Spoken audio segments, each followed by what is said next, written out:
Good morning student. Good study channel में आप लोग को स्वागत है। आज हम इम्परेटिव सेंटेंस के बारे में पढ़ने जा रहे हैं। इम्परेटिव सेंटेंस को आदेशात्मक वाक्य बोलते हैं और इम्परेटिव सेंटेंस का उपयोग 5 तरीका से किया जाता है। पहला, ऑर्डर या फिर कमांड देने में, जैसे आदेश देने के अर्थ में। एडवाइस, किसी को सलाह देने के अर्थ में। रिक्वेस्ट, किसी को आदर करने के अर्थ में। फॉरबिड, किसी को मना करने के अर्थ में। और लेट, किसी को कोई काम करने देना या फिर करने दो के अर्थ में किया जाता है। तो देखते हैं एक एक करके कि इंपरेटिव सेंटेंस को किस तरीका से यूज किया जाता है। पहला हुआ ऑर्डर। ऑर्डर या फिर कमांड यानी कि आदेश देना। इंपरेटिव सेंटेंस में एक चीज जानना है कि इंपरेटिव सेंटेंस में हमेशा वर्ब 1 फर्स्ट में होता है, उसके बाद ऑब्जेक्ट होता है। इसका सब्जेक्ट छिपा रहता है और हमेशा यू को मानकर इंपरेटिव सेंटेंस का यूज किया जाता है। यानी यू मीन्स तुम या फिर वह या फिर उन्हें, यू को मानकर इंपरेटिव सेंटेंस का यूज किया जाता है। तो देखते हैं, ऑर्डर यानी कमांड, किसी को कोई आदेश देना। बनाने का नियम, वर्ब का पहला रूप, उसके बाद ऑब्जेक्ट, उसके बाद अन्य जो कुछ भी हो सेंटेंस में उसका यूज किया जाता है। जैसे किसी को कोई आदेश देने से गो, गो मीन्स क्या होता है, जाओ। इस तरह से रीड, रीड मीन्स पढ़ो, ये इंपरेटिव सेंटेंस है। डू द वर्क, काम करो, यहाँ डू क्या है, वर्ब का पहला रूप, द वर्क क्या है, ऑब्जेक्ट। इस तरह से बी केयरफुल इन फ्यूचर, भविष्य में सावधान रहो।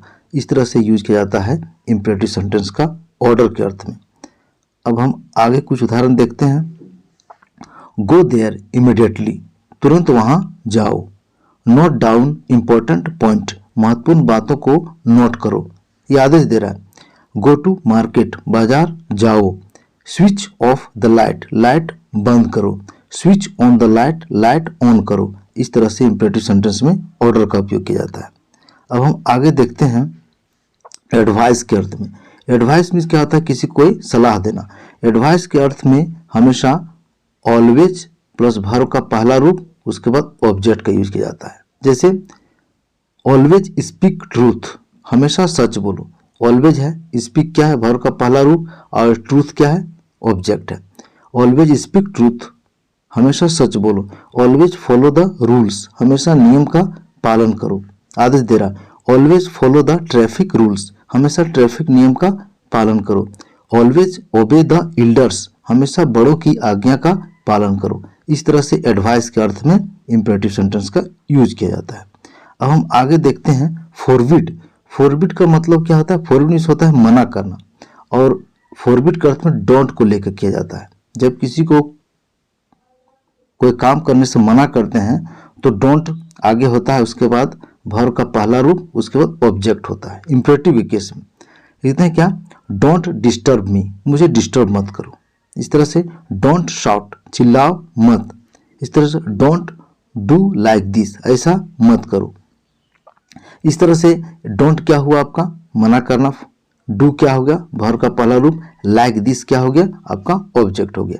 इस तरह से यूज होता है don't plus V1 plus object, मना करने के अर्थ में इंपरेटिव सेंटेंस में। अब आगे हम कुछ उदाहरण देखते हैं।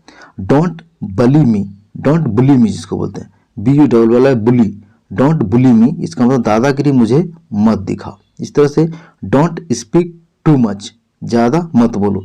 Don't laugh in the class, work में मत हंसो। डोंट बंग द डोर, दरवाजा मत मारो या फिर दरवाजा मत लगाओ। डोंट प्ले विथ फायर, आग से मत खेलो। Don't be silly, don't be silly, silly means क्या होता है, नासमझ, नासमझ मत बनो। डोंट स्मोक, सिगरेट मत पियो। इस तरह से स्मोक की जगह स्मोकिंग भी लिख सकते हैं हम।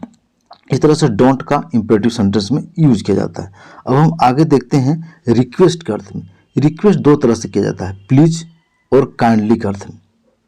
प्लीज समान एज वाले ग्रुप के साथ यूज किया जाता है, और काइंडली अपने से बड़ों के लिए काइंडली यूज किया जाता है, और खास करके ऑफिशियल यूज में काइंडली यूज किया जाता है। तो देखते हैं प्लीज और काइंडली। प्लीज मीन्स कृपया होता है, और काइंडली मीन्स भी हिंदी कृपया होता है, लेकिन काइंडली का मतलब दयापूर्वक भी होता है। जैसे लिखते हैं, प्लीज हेल्प मी, कृपया मेरी मदद करो। प्लीज लिफ्ट मी, कृपया मुझे उठाओ। ये प्लीज के अर्थ में क्या, पहले प्लीज हुआ, एक मिनट। प्लीज और काइंडली देना है रिक्वेस्ट करने के अर्थ में, वर्ब का पहला रूप, उसके बाद ऑब्जेक्ट। क्या लिखते हैं? प्लीज हेल्प मी, कृपया मेरी मदद करो। प्लीज लिफ्ट मी, कृपया मुझे उठाओ। कोई गिर गया है तो यदि सहारा लेने बोल रहा है, प्लीज लिफ्ट मी। इस तरह से please don't play with fire, यदि मना करना है रिक्वेस्ट के साथ तो क्या बोलेंगे? कृपया आग से मत खेलो, don't play with fire. Don't, please देना है, डोंट देना है, उसका वर्ब का पहला रूप, विथ फायर हो गया आपका ऑब्जेक्ट। अब हम आगे देखते हैं, kindly don't hate the poor. इसे क्या है? कृपया गरीबों से नफरत मत करो, या फिर काइंडली में इसका दयापूर्वक गरीबों से नफरत मत करो। तो हम काइंडली की जगह हम कृपया भी बोल सकते हैं। Kindly don't hate the poor, kindly help me, कृपया मेरी मदद करो। काइंडली हेल्प द पुअर, कृपया गरीबों की मदद करो। इस तरह से काइंडली इशू मी टीसी, इस तरह से स्कूल में जब हम टीसी टेस्टिमोनियल सर्टिफिकेट मांगते हैं तो लिखते हैं काइंडली इशू मी टीसी। इस तरह से उपयोग किया जाता है। अब हम आगे देखते हैं लेट के अर्थ में। पांचवा हुआ लेट। लेट का अर्थ में क्या होता है? किसी को कोई काम करने देना या फिर करने दे के अर्थ में यूज किया जाता है। तो क्या लिखते हैं हम? लेट लिखते हैं, उसके बाद नाउन लिख, यदि सब सेंटेंस में है तो नाउन का यूज करेंगे, या फिर यदि प्रोनाउन है तो प्रोनाउन का ऑब्जेक्टिव केस का यूज करेंगे। प्रोनाउन का ऑब्जेक्टिव केस का यूज करेंगे, वर्ब का पहला रूप, उसके बाद ऑब्जेक्ट होता है। नाउन तो हम समझते हैं किसी का नाम हो गया तो नाउन है, लेकिन प्रोनाउन का ऑब्जेक्टिव केस किसको बोलते हैं? हम देखते हैं यदि वी है तो इसका ऑब्जेक्टिव केस क्या? अस हो गया। इस तरह से दे है तो इसका ऑब्जेक्टिव केस क्या हो गया? THEM, देम हो गया। ये ऑब्जेक्टिव केस का यूज किया जाता है, प्रोनाउन को ऑब्जेक्टिव केस का। तो देखते हैं किस तरीके से यूज होता है। जैसे लेट मी गो, मुझे जाने दो। मुझे के अर्थ में क्या हम लिखते हैं? आई लिखते हैं। आई मीन्स क्या होता है? मैं या फिर मुझे। इसका यदि प्रोनाउन का ऑब्जेक्टिव केस क्या होगा? मी। इस तरह से इसका यूज किया गया। तो क्या लिखा? मुझे जाने दो के अर्थ में लेट मी गो।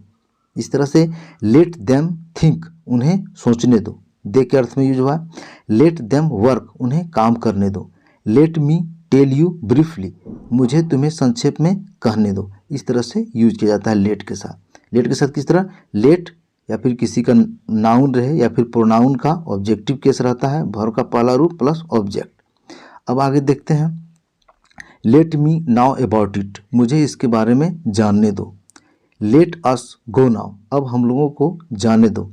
लेट रोहित रीड, रोहित को पढ़ने दो। यहाँ देखो रोहित क्या है? नाम है, नाउन है, इसलिए लेट रोहित रीड, रोहित को पढ़ने दो। इस तरह से लेट हिम गो, उसे जाने दो। इस तरह लेट हिम नॉट गो, यदि नहीं के अर्थ में लिखना है लेट हिम नॉट गो, उसे जाने मत दो। इस तरह से एक दूसरे नियम से बना सकते हैं सेम चीज़ का, don't let him go, don't let him go, उसे जाने मत दो। सेम है, जो आपको सुविधा है, लेट हिम नॉट गो या फिर डोंट लेट हिम गो आप लिख सकते हैं। इस तरह से हम शॉर्ट में यूज करते हैं कभी कभी लेट्स गो, जल्दबाजी में बोलते हैं लेट्स गो, इसका मतलब क्या था? चलें। इसको यदि एक्सपेंड करके लिखेंगे तो कैसे लिखेंगे? लेट अस गो, लेट अस गो, इसका दोनों अर्थ चलें या फिर हम लोग को जाने दो, हम लोगों को जाने दो। इस तरह से लेट्स गो, चलें या फिर हम लोगों को जाने दो, इस तरह का लेट्स का यूज किया जाता है। इस तरह से हम लोग लेट के बारे में पढ़े, और हमें आशा है कि आप लोग को इंपरेटिव सेंटेंस पसंद आ गया होगा। यदि इंपरेटिव सेंटेंस पसंद आया है तो चैनल को लाइक, शेयर और सब्सक्राइब कर दें। Thanks for watching in good study.